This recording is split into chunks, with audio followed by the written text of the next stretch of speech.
Bismillahirrahmanirrahim. Assalamualaikum warahmatullahi wabarakatuh. Hamdan wa syukran lillah. La hawla wa la quwata illa billah. Asyhadu an la ilaha illallah wahdahu la syarika lah wa asyhadu anna Muhammadan abduhu wa rasuluh. Allahumma salli ala Muhammad wa ala alihi wa ashabihi ajma'in. Mari kita buka kajian tahsinul Quran hari ini dengan bacaan basmalah bersama. Bismillahirrahmanirrahim. Kita lanjutkan hari ini mengkaji surat Al-Baqarah ayat yang ke-36.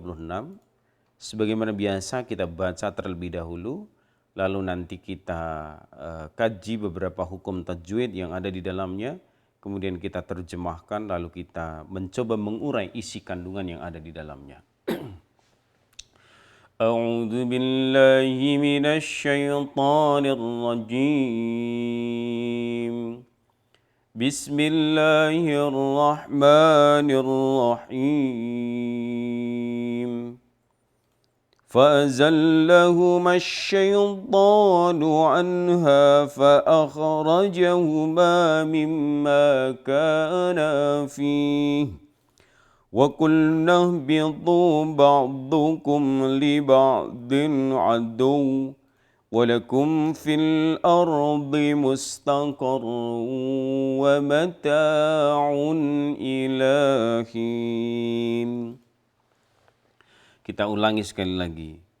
فَأَزَلَّهُمَا الشَّيْطَانُ عَنْهَا فَأَخْرَجَهُمَا مِمَّا كَانَا فِيهِ وَقُلْنَا اهْبِطُوا بَعْضُكُمْ لِبَعْضٍ عَدُوٌّ وَلَكُمْ فِي الْأَرْضِ مُسْتَقَرٌّ وَمَتَاعٌ إِلَى حِينٍ.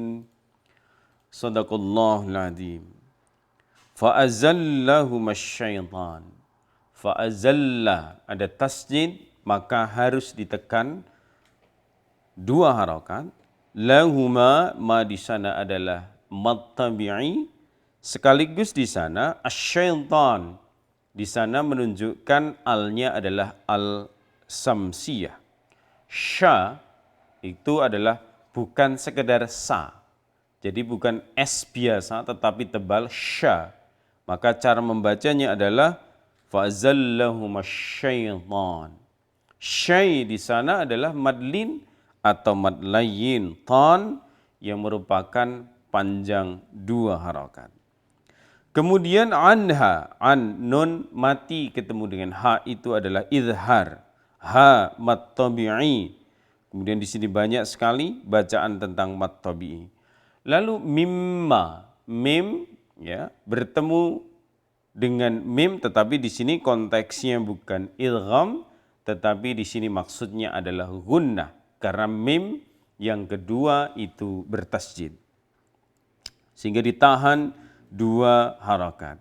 Kana fi, kana dia adalah mad tabi'i, fi dia bisa bermakna mad tabi'i tetapi juga bisa bermakna mad arid disukun manakala kita berhenti pada bacaan itu. Wa qulna bitu ba'dukum li ba'din adu. Kita menemukan bacaan misalnya ba'dukum, kum di sana.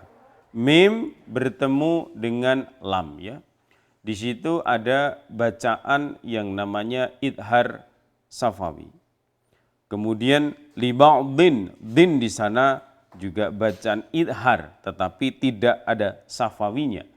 Karena tanwin bertemu dengan a. Kemarin sudah kita jelaskan ada 6 hurufnya. Walakum, kita bertemu dengan idhar safawi lagi. Fil ardi, alnya adalah al-qamariyah. Mustaqarruwa, ruwa di sana. Tanwin ketemu dengan wawu, berarti dia adalah idgham bi yamnu ya. Ya mim nun wawu, berarti idgham bi gunnah. Ya, mustaqarruwa. Mata'un ilahin un idhar hin mad arid disukun. Itulah beberapa hukum tajwidnya. Baik jamaah sekalian. Fa'azal lahumas syaitan. Lalu syaitan itu memperdaya keduanya. Siapa keduanya itu? Yaitu Adam dan Hawa. Ya kan? Jadi antara Adam dan Hawa. Jadi ini masih proses kelanjutan bujuk rayu setan kepada Adam dan Hawa yang mendapatkan hasil yang sangat baik ini. Artinya setannya berhasil ya menggoda Adam dan Hawa. Kemudian keduanya anha ya di dalam surga itu keduanya. Kemudian fa akhrajahuma mimma kana fi. Maka Allah kemudian mengusir mereka atau mengeluarkan mereka dari dalam surga itu. Karena Adam dan Hawa ini sudah melanggar perintah dari Allah Subhanahu wa taala, apa yang sudah menjadi rule of the game-nya Allah ternyata tidak ditaati dengan benar, maka kemudian Allah mengusir mereka. Dia memilih bujuk rayu setan daripada ketaatan kepada Tuhan pada saat itu, maka kemudian dia diusir. Meskipun dalam penjelasan kemarin sudah saya sampaikan bahwa sesungguhnya melanggarnya Adam tidak semata-mata karena ingin mengingkari perintah Tuhan, tetapi memang karena lihainya bujuk rayu setan kepada Adam dan juga Hawa. Nah, jamaah sekalian, ada sebuah pelajaran luar biasa betapa seseorang siapa saja. Ini yang dicontohkan oleh Allah Subhanahu wa taala adalah Adam, tetapi sesungguhnya ayat ini juga berlaku bagi kita semuanya. Betapa orang di dalam posisi kenikmatan yang teramat sangat itu akan sangat mudah tergelincir pada sesuatu yang buruk. Adam di surga, Adam mendapatkan prestasi yang luar biasa ketika dia berkompetisi, bertanding, adu keilmuan, adu argumen. Adam menjadi the winner.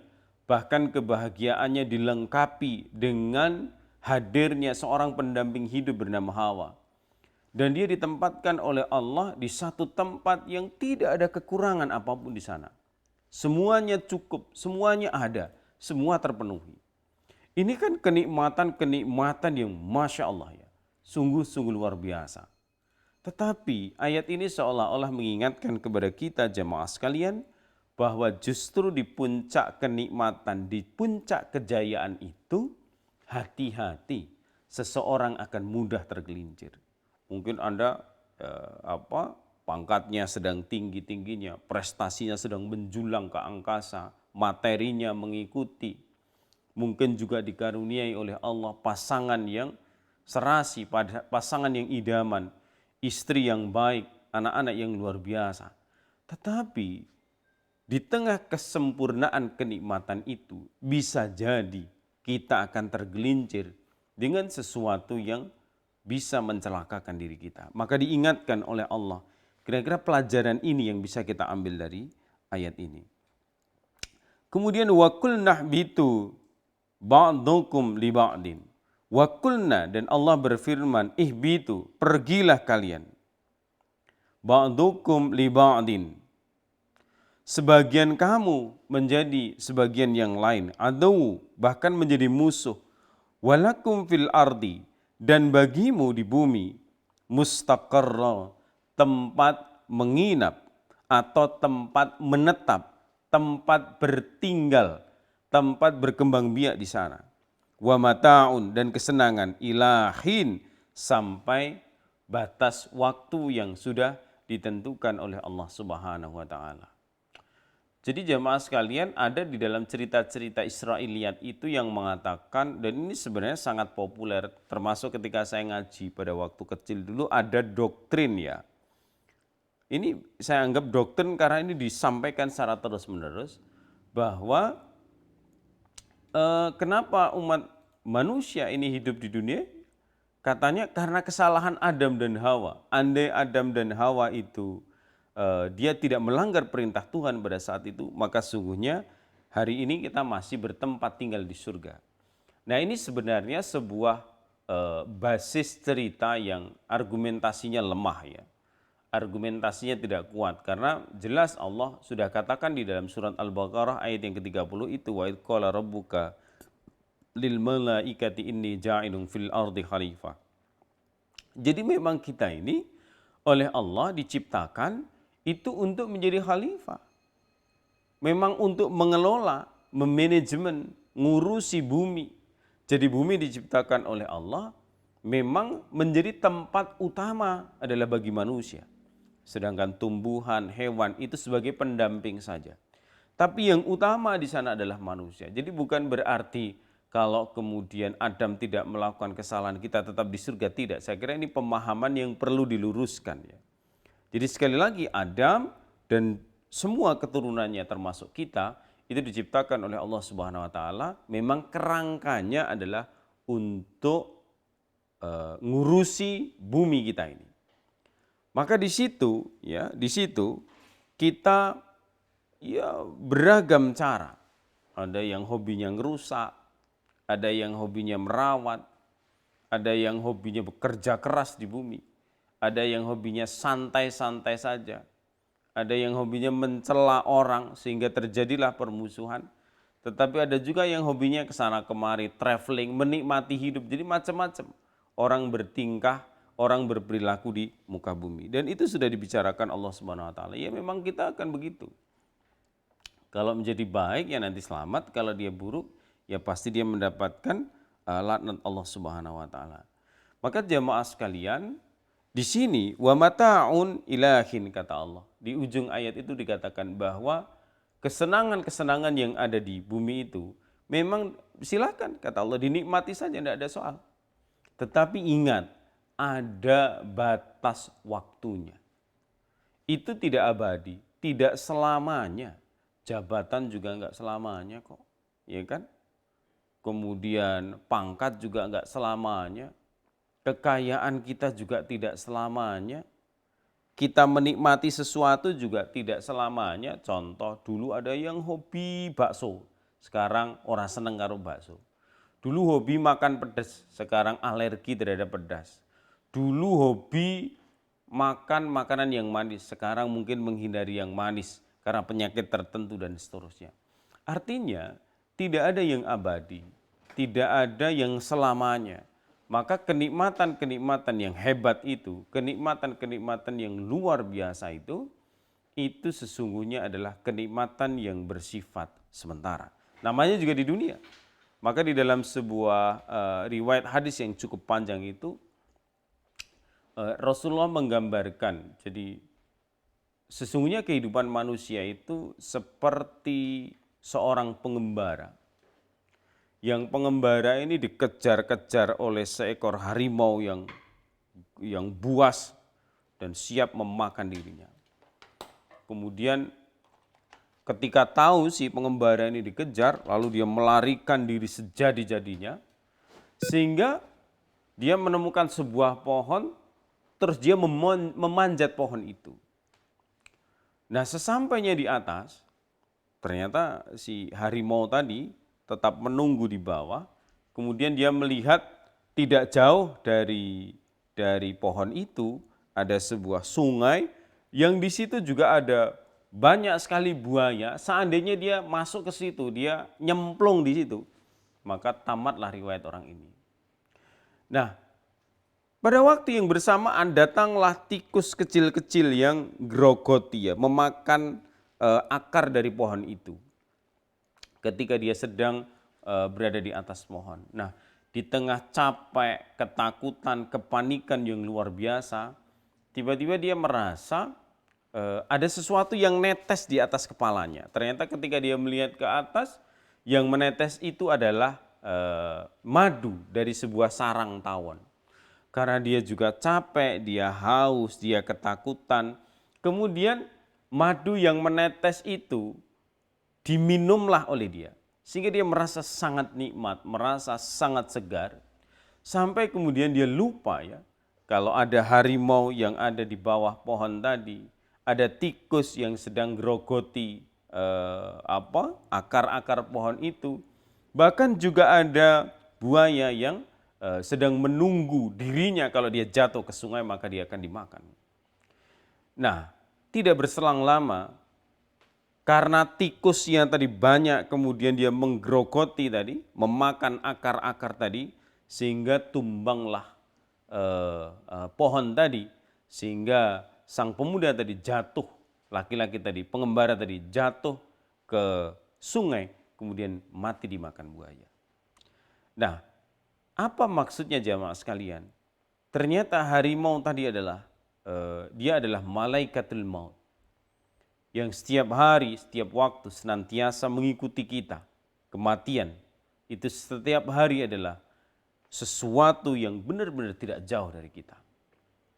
Kemudian tikus yang menggerogoti itu adalah waktu.